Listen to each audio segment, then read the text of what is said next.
एक, क्या आपने कभी सुना है उस नन के बारे में जो सिर्फ फिल्मों में नहीं बल्कि असल जिंदगी में भी मौजूद थी?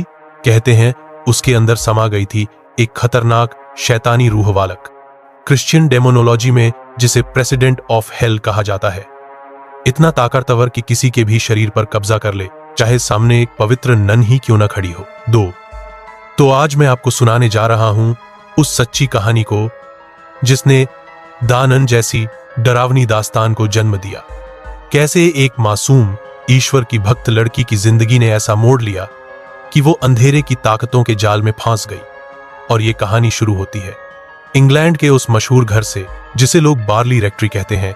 एक ऐसा घर जिसके बारे में कहा जाता है कि वहां अनसुलझे रहस्य और अजीब घटनाएं आम बात थी।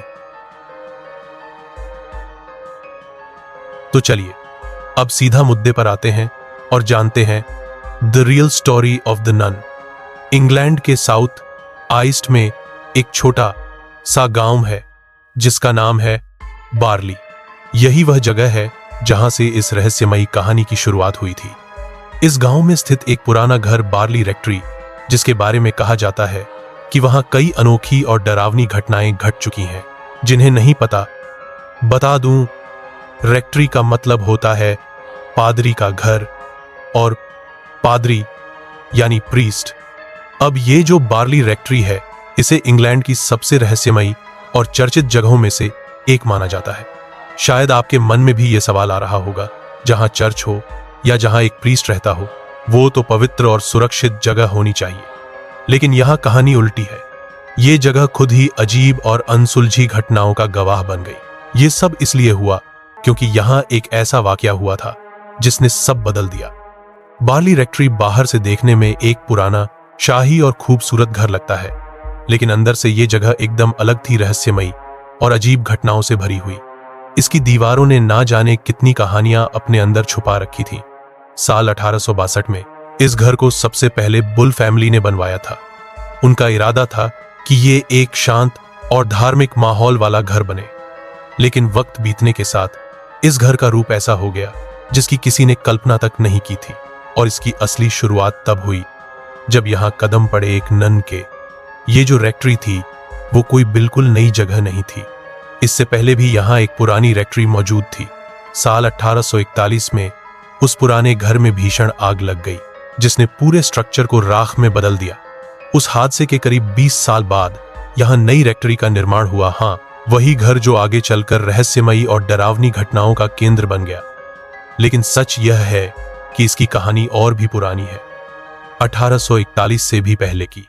क्योंकि नई रेक्ट्री बनने से बहुत पहले यहां एक घटना घटी थी साल 1360 में।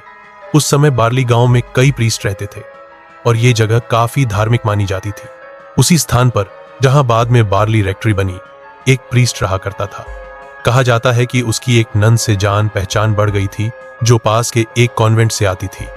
दोनों अक्सर यहां मिलते और बातें करते थे और यहीं से इस जगह की रहस्यमयी कहानी की नींव पड़ी। लेकिन जैसे ही लोगों को उनके इस रिश्ते के बारे में पता चला, पूरे गांव में हलचल मच गई। सबने कहा ये तो नियमों के खिलाफ है। नतीजा यह हुआ कि दोनों को सजा सुनाई गई और वो भी बेहद सख्त। प्रीस्ट को सबके सामने फांसी दी गई, लेकिन नन का अंजाम और भी दर्दनाक था। कहा जाता है कि उसे जिंदा ही रेक्ट्री की दीवार के भीतर कैद कर दिया गया, बिल्कुल पत्थरों में सील कर। वहां अंधेरे और सन्नाटे में वो अकेली और बेसहारा रह गई और धीरे धीरे भूख, प्यास और तन्हाई से उसकी जान चली गई। उसके बाद 1841 में जो पुरानी रेक्ट्री आग में जलकर खत्म हो गई थी, उसकी जगह नई रेक्ट्री का निर्माण शुरू हुआ और यहां सबसे पहले रहने आई बुल फैमिली। लेकिन जैसे ही वे इस घर में आए, अजीबोगरीब घटनाएं शुरू हो गई। उन्हें अंदाजा भी नहीं था कि जिस घर की दीवारों के बीच वे रह रहे हैं, वहीं एक नन को जिंदा दफना दिया गया था। धीरे धीरे ये जगह इतनी भयावह होती गई कि हर कोई यहां कुछ अनोखा और डरावना महसूस करने लगा। कभी सुनाई देती थी धीमी धीमी कदमों की आहट, जैसे कोई अदृश्य साया आपके पीछे पीछे चल रहा हो। कभी लगता कि कोई नजरों से आपको टटोल रहा है, आपके बिल्कुल पास खड़ा है पर नजर आता कोई नहीं। कई बार लोग धुंधले काले साये देखते जो पल भर में गायब हो जाते। शुरुआत में तो सबने इसे दिमाग का भ्रम समझा, लेकिन असली खौफ 1 साल बाद सामने आया। क्योंकि अब नन लौट आई थी पूरी तरह। उसकी मौजूदगी घर के हर कोने में महसूस होने लगी, जैसे वो अपनी अधूरी कहानी खत्म करने के लिए वापस आ चुकी हो। ये रेक्ट्री एक समय पर स्कूल के बच्चों की पसंदीदा जगह बन गई थी। शाम होते ही बच्चे यहाँ खेलने आ जाते, क्योंकि यहाँ था एक सुंदर गार्डन, लंबे लंबे हॉलवे, घुमावदार सीढ़ियां, और सबसे बढ़िया बात, कोई उन्हें रोकने वाला नहीं था। प्रीस्ट अपने धार्मिक कार्यों और किताबों में व्यस्त रहते, तो उन्हें भी अच्छा लगता था कि बच्चे यहाँ आते हैं, खेलते हैं और माहौल जीवंत बना रहता है। एक दिन प्रीस्ट अपने स्टडी रूम में बैठकर किताब पढ़ रहे थे, जबकि बाहर बच्चे खेल रहे थे। लेकिन अचानक बच्चों की चहचहाहट थम गई। प्रीस्ट को लगा ये सब कहां गायब हो गए। तलाश करने पर पता चला कि सारे बच्चे ईस्ट विंग में बने एक पुराने ड्राइंग रूम में चले गए थे, एक ऐसा कमरा जो हमेशा अंधेरे में डूबा रहता था। क्यों बच्चे वहां गए ये कोई नहीं जानता, लेकिन इतना जरूर हुआ कि कमरे के कोने में एक पुराने वार्डरोब के पास उन्होंने एक आकृति देखी। वो धीरे धीरे इधर उधर चल रही थी, धुंधली सी, जैसे किसी की परछाई हो, जो पूरी तरह इंसानी भी नहीं लग रही थी। उसे देखते ही बच्चों के पैर जैसे जमीन में गड़ गए। उनकी सांसें रुक गईं, मुंह से आवाज तक नहीं निकली, बस आंखें उस अजीब आकृति पर टिकी रहीं।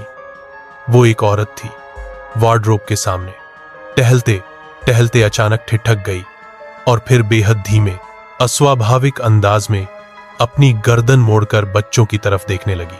अगले ही पल वो उनकी ओर बढ़ने लगी। कदमों की कोई आवाज नहीं, बस सन्नाटा। जैसे जैसे वो पास आती गई, बच्चों को एहसास हुआ ये कोई साया नहीं था, बल्कि एक बेहद बूढ़ी औरत थी। ऐसी औरत जिसने शायद सदियों से कुछ खाया पिया न हो। उसकी हड्डियां त्वचा के आर पार दिख रही थीं, आंखें भीतर धंसी हुई, चेहरा झुर्रियों से भरा, बिल्कुल डरावनी और अस्वाभाविक। लेकिन सबसे भयावह नजारा तो तब सामने आया जब बच्चों की नजर उसके पैरों पर गई। वहां कुछ था ही नहीं। उसके पैर जमीन को छू नहीं रहे थे, वो हवा में तैर रही थी, जैसे गुरुत्वाकर्षण ने उसे छोड़ दिया हो। और हर इंच उसके पास आने से कमरे की ठंडक और बढ़ रही थी। बच्चों ने चीखते हुए उस ड्राइंग रूम से भागना शुरू कर दिया। उसी समय प्रीस्ट भी वहां पहुंच गए। उन्होंने बच्चों को रोककर पूछा कि आखिर हुआ क्या है, लेकिन जो बातें बच्चों ने हांफते डरते हुए बताईं, उन पर यकीन करना मुश्किल था। फिर भी प्रीस्ट ने हिम्मत जुटाकर उस कमरे में कदम रखा। अंदर सिर्फ सन्नाटा था और एक अजीब, हड्डियों तक चुभ जाने वाली ठंडक। वहां कुछ दिखाई नहीं दे रहा था, लेकिन माहौल में ऐसा बोझिलपन था कि लगता था मानो दीवारें भी कोई रहस्य छुपा रही हों। प्रीस्ट समझ गए इस जगह में कुछ तो है जो सामान्य नहीं है। प्रीस्ट ने बच्चों को समझाने की कोशिश की, देखो भूत प्रेत जैसी कोई चीज नहीं होती, डरो मत, घर जाओ और चाहो तो फिर खेलने आना। लेकिन उस दिन के बाद बच्चों ने वहां कदम तक नहीं रखा, क्योंकि बच्चे समझदार होते हैं। उन्हें पता होता है कब रुकना है और कब आगे बढ़ना है। और हां, जैसे उन्हें पता होता है कि अगर कोई YouTube वीडियो अच्छा लग रहा है तो उसे लाइक करना चाहिए, वैसे ही उन्हें यह भी पता था कि इस जगह से दूर रहना ही ठीक है। तो चलिए जल्दी से लाइक बटन दबाइए, क्योंकि अब आगे कहानी और भी डरावनी होने वाली है। वक्त बीतता गया और प्रीस्ट भी उस घटना को भुला बैठे। उन्होंने करीब 37 साल तक शांति से उसी रेक्ट्री में अपना जीवन गुजार दिया। ना उन्हें कोई भूत दिखा, ना कोई अजीब आहट, ना ही कोई रहस्यमयी साया। वो मान चुके थे कि जो कुछ हुआ था बस एक पुरानी याद और मन का भ्रम था। वक्त बीतता गया और प्रीस्ट भी उस घटना को भुला बैठे। उन्होंने करीब 37 साल तक शांति से उसी रेक्ट्री में अपना जीवन गुजार दिया। ना उन्हें कोई भूत दिखा, ना कोई अजीब आहट, ना ही कोई रहस्यमयी साया। वो मान चुके थे कि जो कुछ हुआ था बस एक पुरानी याद और मन का भ्रम था। लेकिन जैसे ही उनके रिटायरमेंट का समय आया, उसी हफ्ते अतीत की एक ठंडी परछाई ने चुपचाप उनके दरवाजे पर दस्तक दी, मानो वो कभी गई ही ना हो। मेरा मतलब यह है कि उसी हफ्ते जब प्रीस्ट रिटायर होने वाले थे, कुछ ऐसा हुआ जिसने सब बदल दिया।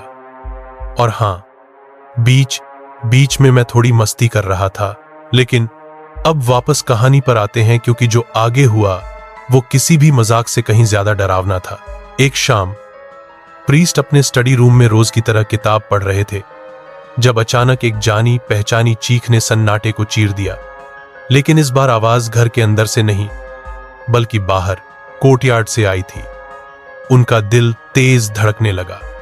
खिड़की से झांक कर देखा, चारों ओर अजीब सा सन्नाटा था, लेकिन हवा में एक ठंडी फुसफुसाहट थी, कुछ ऐसा जो उन्होंने 37 साल पहले भी महसूस किया था। वे तुरंत नीचे उतरे और कोर्टयार्ड की घनी झाड़ियों के पास पहुंचे। वहां धुंध और अंधेरे के बीच उन्हें एक साया दिखा, एक औरत का साया, बिल्कुल वैसा जैसा बच्चों ने 37 साल पहले बताया था। लंबी सफेद पोशाक, नन की ड्रेस, झुका हुआ सिर, चेहरा इतना ढका हुआ कि आंखें तक न दिखें। वो बेहद बूढ़ी थी, हड्डियों सी पतली, और उसकी मौजूदगी से हवा बर्फ जैसी ठंडी हो गई थी। वो गार्डन में बिल्कुल स्थिर खड़ी थी, मानो समय थम गया हो।